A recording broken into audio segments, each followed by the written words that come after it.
Okay, so here it is, the package as it arrives. Got a nice bit of weight to it. So yeah, I'm just going to unbox it just to see how well it's packaged up, because it's not from like a mass manufacturer. And let's give it a go. I've got to say the whole process of buying this was amazing. Dave from BDH just kept in touch with me, sending me pictures and updates, asking me how I intend to mount it, because there's different ways that it can be made to fit your rig. And in fact, you can adjust it once you bought it, but he just sent it already pre-configured for how I'm going to use it, which is pretty awesome. So it felt like you're getting a custom made order, you know, when it's not exactly the case. But okay, so it's like a box within a box. Here we go, let's see if we can slide this out. Here we go, okay. So far so good, nicely packaged up.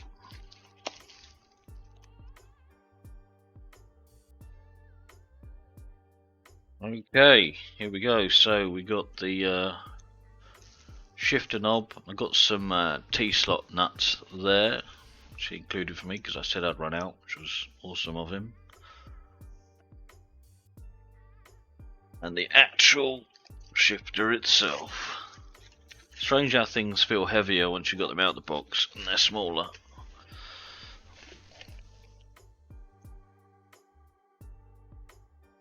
Okay, let's get this little shifter open.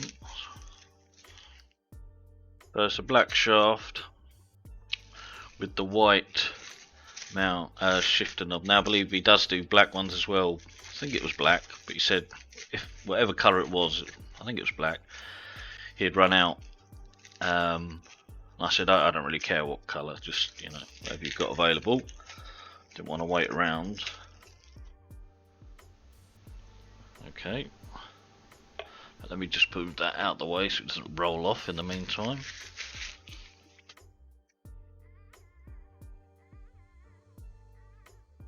Okay.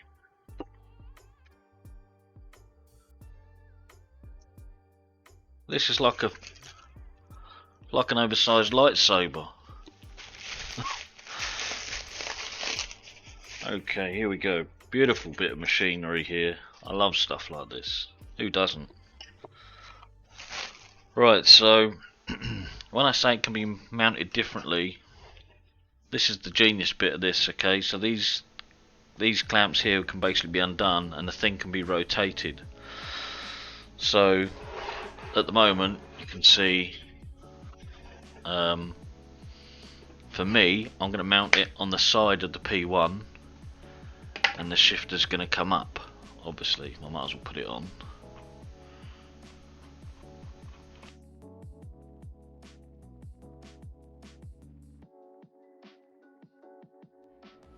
He does explain how to tighten that, which I'll do later on. So mine's going to go for, so I've done mine for left-hand drive. Even though I'm in the UK, most cars in Sims are left-hand drive, and I like to keep it real. So in fact he said it was the first left-hand drive he'd done. But anyway, so there we go. So it will mount to the right, on the outside right of my rig. But these can be undone, the whole thing rotated, and there's like a lug in there that stops this rotating. So it can be turned around, so you could have it that way for right-hand drive, or you could rotate this up so you can have it on top of your rig. You know, it's fantastic versatility. And also it can be either way round, whichever way you need it. That's going to change where the 7th and 8th gear are, one of which obviously be your reverse. And with the cable here, I mean, he'd never done a left-hand drive before, so he was like, what am I going to do with this cable, because it was just coming out. But he's fed it back into the box with a rubber grommet, you know, attention to detail, and then back out so the raging cat won't get out of that. So yeah, there we go. BDH there.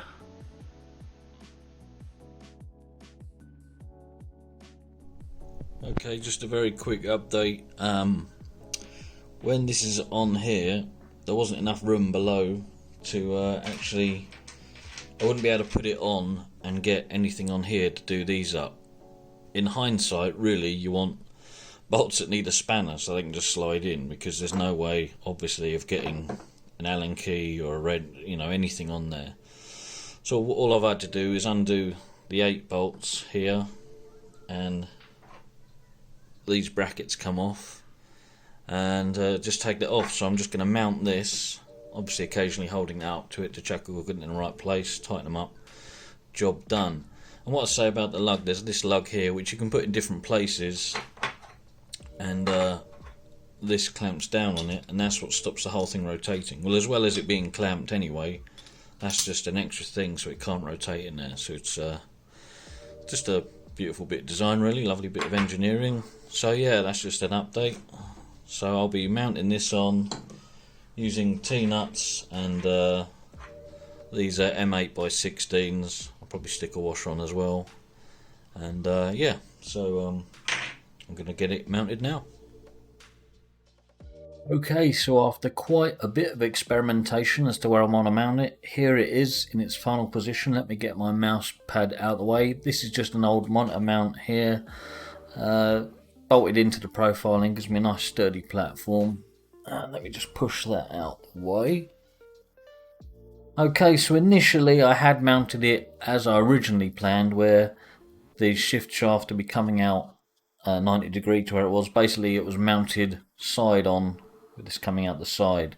I couldn't really get that quite how I wanted it. It was too far out, too low down, and as I say, experimented quite a bit and settled on this. And as you can see, it's overhanging the profiling, so this is just 40 wide and this is meant for 80 wide.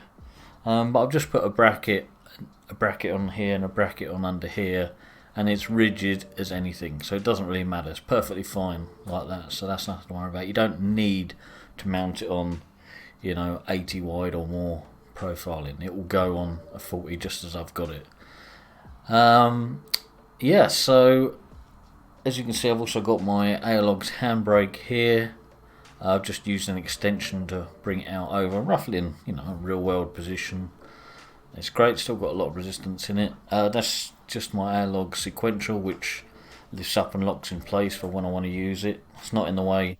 It looks close on camera, but there is a gap here. It's never going to hit that. Yeah, so anything else to note? Right, from the profiling here to the top, that's about 28 mil. Sorry, 28 mil. About 28 centimeters. That's just something to bear in mind. So from the profiling to the top, the whole thing we know is about 30 centimeters, but from the shaft back, you need like 26 centimeters of clearance. Okay, so yeah, it comes with the nylon gear knob, which is great and all, and is like what you get in Quaif, or however you pronounce it, gearboxes. A lot of cars do have that, race cars, whatever, but for me personally, not only am I used to the metal one of the Fanatec one, I just like the feel of it. I like driving a lot of old vintage cars and stuff, and don't feel right to have this nylon gear knob.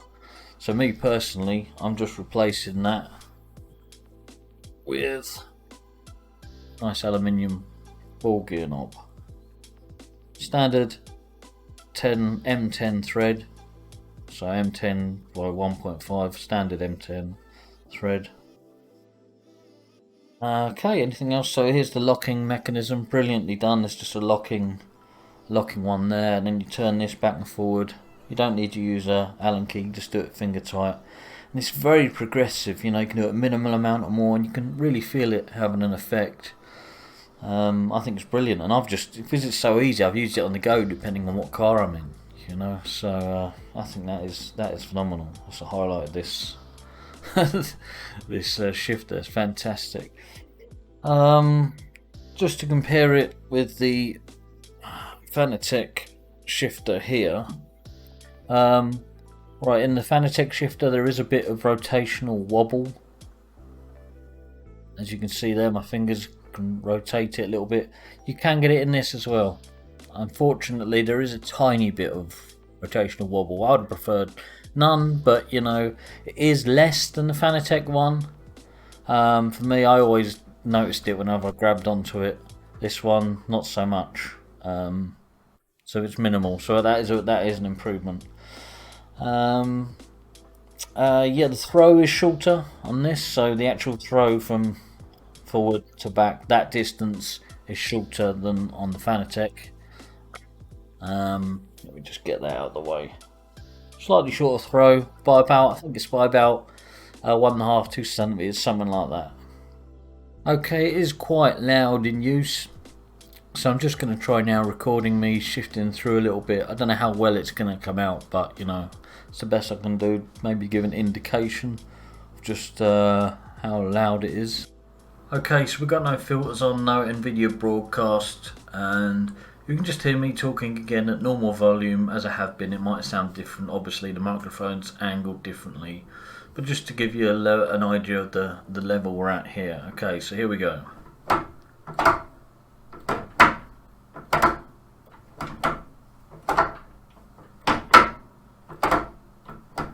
Now you've got to bear in mind a lot of this is going to be reverberating through the hollow aluminium frame, so it could be different on the rig how loud it is. I'm not here saying, oh, it's loud, it's a problem. You know, it's a metal contraption, it's going to have some volume. I'm not trying to say this is a negative. This, you know, this is just what it is.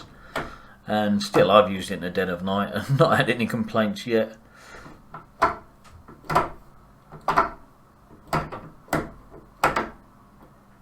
So it's got a nice clunk to it. It's a good thing to me. You know, nice metal, solidly in gear there. Now, of course, you can slacken it off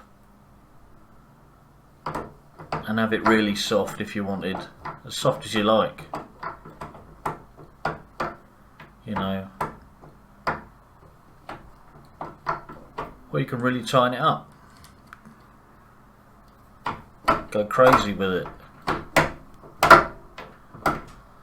But yes, totally up to you.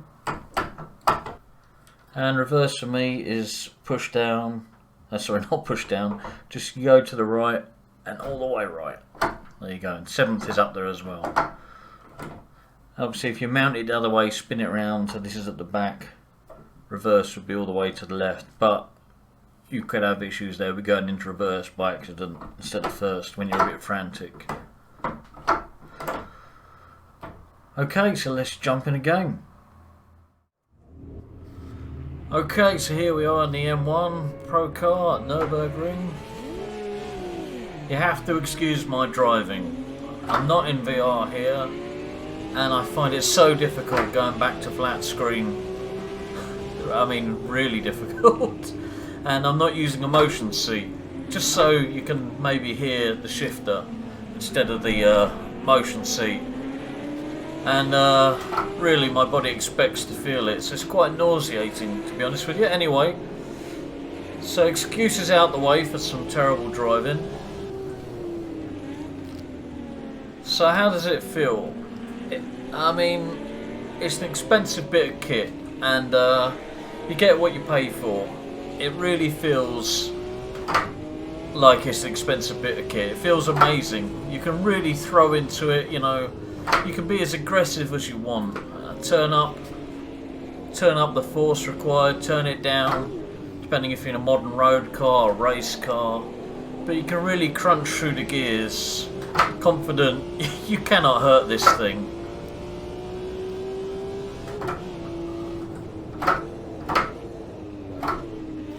It feels amazing. It feels like something is going on under the hood, so to speak.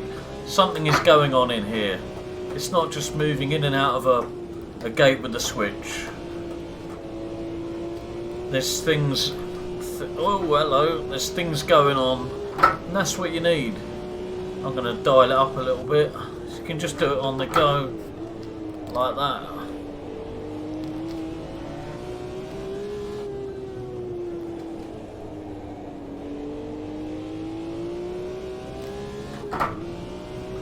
So in comparison to the Fanatec Shifter, you know, that is a great bit of kit. And that's about, oh hello, that's about what, 300 quid all in? something like that maybe. This is 825, so okay, 500 quid, maybe a bit more. Is it worth it? I mean, that's a hard question to answer. You know, it's subjective, and as with all things sim racing, you know, you just get diminishing returns the higher up you go. You know, the biggest gains are in the low to medium end gear, but once you start getting higher up, see, this is what I'm saying, not paying attention to what I'm doing. Once you get higher up, you know, you're spending more and more but getting less and less back. But in this case, you're getting an immense bit of kit for the money. It does feel better than the Fanatec Shifter, without a doubt. Let's talk about the aesthetics. You know, I think this looks brilliant. I think the mounting options are awesome. You can turn it around, spin it 180, whatever. So mounting this is brilliant. It's a sturdy bit of kit, and I think it looks pretty damn awesome. But feel-wise, yeah. Sorry, okay, I'm not paying any attention to what I'm doing. Feel-wise, yeah, it feels like you are changing gear. And not to say the Fanatec one isn't good, but you know, compare the Fanatec one to say the Logitech Shifter, there's no comparison. This isn't a jump like that.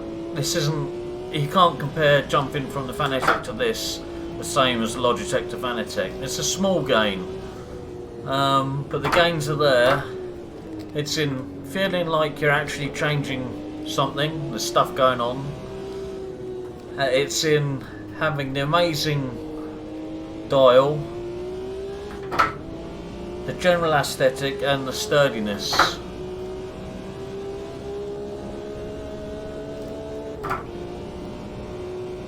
Another thing, with this being a standard, gonna blow up the engine doing that.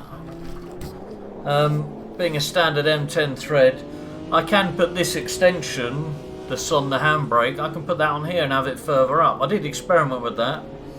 Give yourself a longer throw if that's what you prefer, and obviously you could have the whole thing a lot further down.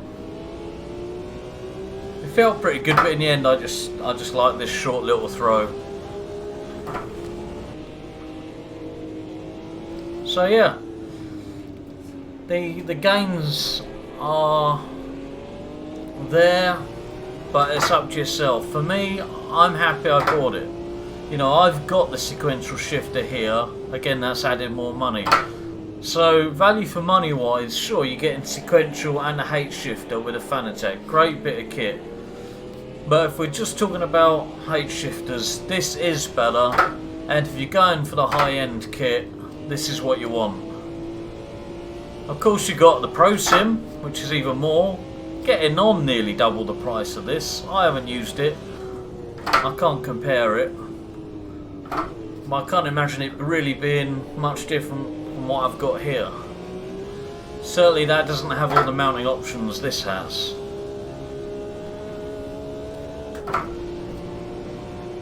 So it's hard to really judge if it's £500 better. It's going to be different for each person.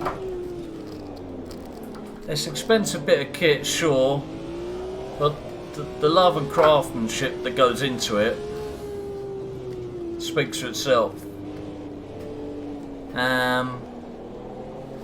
But I can't say, you know, if you're looking for a shifter, definitely go for this over the Fanatec. You know, if you can afford this and you've already got sequential, you don't need sequential, go with this. But yeah, if budget's tighter or you really want to get sequential as well, by all means go for the Fanatec. I'm not saying that sucks, this is great, they're both good, but this is, as 8 shifters go, this is clearly a better shifter in use. You know, I'm all about immersion. I've always said, that's why I use VR, motion seat. Immersion over competitiveness even. And I feel I get more immersion with this shifter. At the end of the day, That's what's important to me. I'm paying for the added immersion. I really feel like when I'm in VR, I'm reaching down, crunching through the gears with this thing. It just adds a bit more realism to the feel, to the hands-on experience. Oops. And that's what I'm after, and that's what I'm paying for. So, in short, yes, I highly recommend this shifter. Dave, great guy, great experience buying from him, kept me updated the whole way, teasing me with pictures. All positives, really. Have I got any negatives on this? I suppose you could look at the price as a negative, because it's a lot of money, but it's not really negative. That's just what it cost. It's not like it's not worth it or anything. You know, if this was 1,200–1,300 quid, then it'd be a negative. But this is priced fairly, I think, for what you're getting, which is a great thing. So yeah, no real actual negatives. I'm pretty much loving everything about it.